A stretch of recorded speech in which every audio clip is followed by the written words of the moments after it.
There are over 1,000 satellites that are imaging all of us every day. The vast majority of those satellites are defense and intelligence oriented, so they're not necessarily taking images over the areas of the world where we most need the data. It's very geopolitical. If we are going to, I think, do right by all of the pressing challenges we have to answer right now, we absolutely have to take advantage of satellites more than we have before.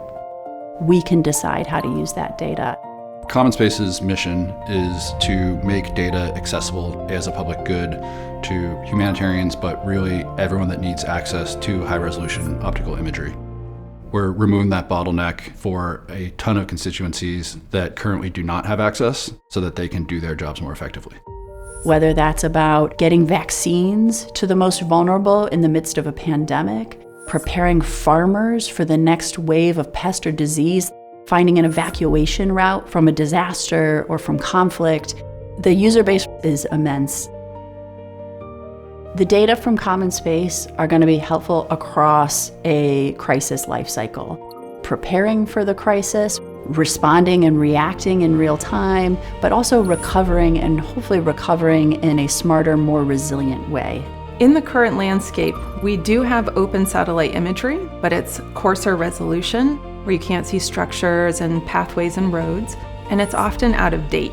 The problem is near real-time, very high-resolution imagery. It's super costly, and so there's this huge inequity of who is able to access the information and ultimately inform the decisions. Common Space can provide imagery regardless of the whims of the commercial sector that's active today. We can't always have people on site or in the field, so the view from above allows us to assess the situation much quicker at lower cost.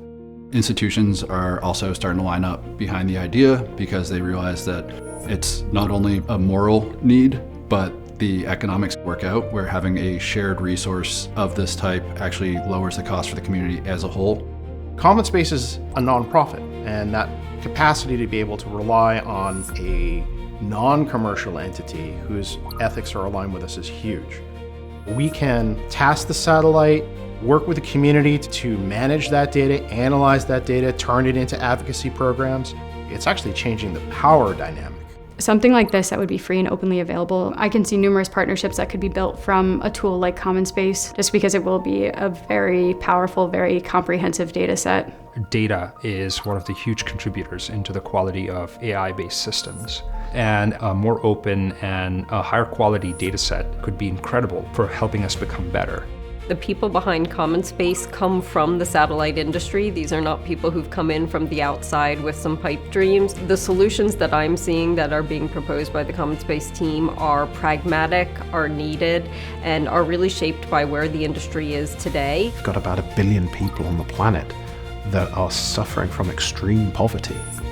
There's always a gap of data, and this is where I see groups like Common Space being able to fill that gap and ultimately realize the potential that Earth observations have to help improve our world. We need to make that change.